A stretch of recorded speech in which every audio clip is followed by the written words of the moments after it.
प्यारे बच्चों नमस्कार। स्वागत है आप सभी का आपके अपने YouTube platform MSP the learning academy पर। आज हम हिंदी व्याकरण का एक और इम्पोर्टेंट टॉपिक पढ़ने जा रहे हैं, राजभाषा और राष्ट्रभाषा। यह आपके सिलेबस में दिया गया है और इससे एक न एक क्वेश्चन डेफिनेटली आता है। यह बहुत ही महत्वपूर्ण टॉपिक है। तो चलिए शुरुआत करते हैं। और इसके पहले मैं आपको बता दूं कि हमारी हिंदी व्याकरण की कंप्लीट प्लेलिस्ट तैयार हो चुकी है। उसको आप एक बार विजिट करें और सारी वीडियोस को देख लें। चलिए शुरुआत करते हैं राजभाषा और राष्ट्रभाषा। देखो, जैसा नाम है राजभाषा अर्थात राजकाज की भाषा, माने जो राज्य में कार्य होते हैं, प्रशासनिक कार्य होते हैं, तो उसकी जो भाषा उपयोग की जाती है उसे ही राजभाषा कहते हैं। ठीक है ना। डेफिनेशन पढ़ें। राजभाषा का शाब्दिक अर्थ होता है राजकाज की भाषा, अर्थात वह भाषा जो देश के राजकीय कार्यों के लिए प्रयोग की जाती है, राजभाषा कहलाती है। राजभाषा किसी देश या राज्य की मुख्य आधिकारिक भाषा होती है जो समस्त राजकीय तथा प्रशासनिक कार्यों के लिए प्रयुक्त होती है।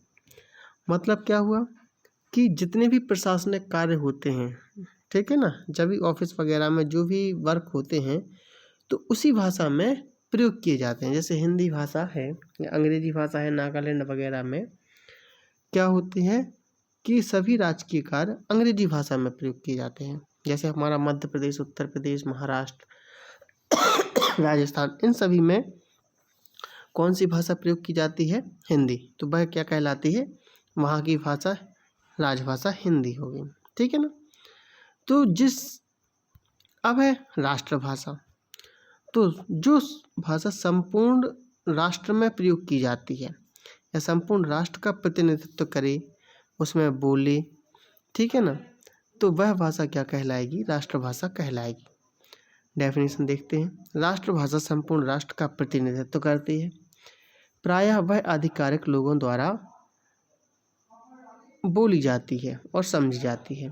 प्रायः राष्ट्रभाषा ही किसी देश की राजभाषा होती है, लेकिन यह सदैव सत्य नहीं है। ये थोड़ा सा मिसप्रिंट है, यास नहीं, यह लिखना है, लेकिन यह सदैव सत्य नहीं होता है। तो यह हो गए दोनों की क्या परिभाषाएं। अब हम आगे बढ़ें। अब है राजभाषा और राष्ट्रभाषा में अंतर। क्या अंतर है राजभाषा में और राष्ट्रभाषा में? चलिए समझते हैं। जो हमने डेफिनेशन पढ़ी ना, उनके हम छोटे छोटे पॉइंट बना करके अलग अलग कर दें, वो अंतर हो जाएगा। ठीक है ना।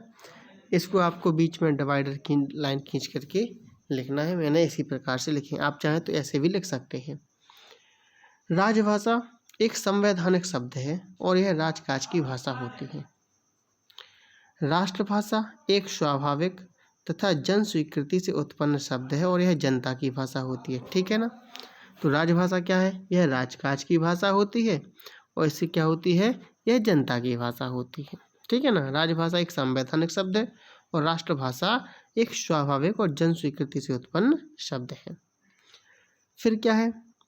राजभाषा में केवल प्रशासनिक अभिव्यक्ति ही होती है। ठीक है ना। मुख्य रूप से क्या होता है? प्रशासनिक अभिधि। तो हम केवल की जगह मुख्यतः भी बोल सकते हैं। और राष्ट्रभाषा में राष्ट्र के समस्त राष्ट्रीय तत्वों की अभिव्यक्ति होती है। ठीक है ना। अच्छा, एक और वाक्य बना सकते हैं कि राजभाषा राष्ट्रभाषा हो सकती है, लेकिन राष्ट्रभाषा राजभाषा हो सकती है, लेकिन राजभाषा राष्ट्रभाषा नहीं होती है। अब क्या है? देखो, राजभाषा की शब्दावली सीमित होती है और राष्ट्रभाषा की शब्दावली विस्तृत होती है। क्योंकि राज्य छोटा होता है, तो छोटे राज्य हैं तो उसके शब्द भी कैसे होंगे? सीमित हो जाएंगे। प्रशासनिक शब्दों का प्रयोग, और इसमें तो बोली जाएगी और इतिहास और साहित्य भी लिखा जाएगा राष्ट्रभाषा में, इसलिए उसकी शब्दावली विस्तृत होती है। राजभाषा नियमों से बंधी होती है। ठीक है ना। राजभाषा नियमों से बंधी होती है और राष्ट्रभाषा नियमों से बंधी नहीं होती है, यह स्वतंत्र होती है। ठीक है ना। फिर राजभाषा भाषा का एक औपचारिक रूप है। बिल्कुल शुद्ध साहित्य रूप में इसको प्रयोग किया जाता है। और राष्ट्रभाषा अनौपचारिक और स्वच्छंद होती है। तो बहुत ही सिंपल से वे हैं, अंतर हैं, आप लोगों को समझ में आ गए होंगे। ठीक है ना। एक और जोड़ सकते हैं अभी जो मैंने बताया कि राष्ट्रभाषा राजभाषा हो सकती है, लेकिन राजभाषा राष्ट्रभाषा नहीं हो सकती। अच्छा, हमारे भारत की कोई भी राष्ट्रभाषा नहीं है। जो हिंदी है वह राजभाषा है, उसे राष्ट्रभाषा का दर्जा प्राप्त नहीं है। क्यों? क्योंकि यह पूरे सभी जगह बोली समझी नहीं जाती है। ठीक है ना। हर एक राज्य की अलग अलग राजभाषाएं हैं। ठीक है ना। और हमारे संविधान में कितनी राजभाषाओं का उल्लेख है? तो 22 भाषाओं का उल्लेख किया गया है। ठीक है। Thank you. Keep loving, keep sharing, like, share and subscribe and share this video with your friends. मिलते हैं नेक्स्ट वीडियो में। Thank you.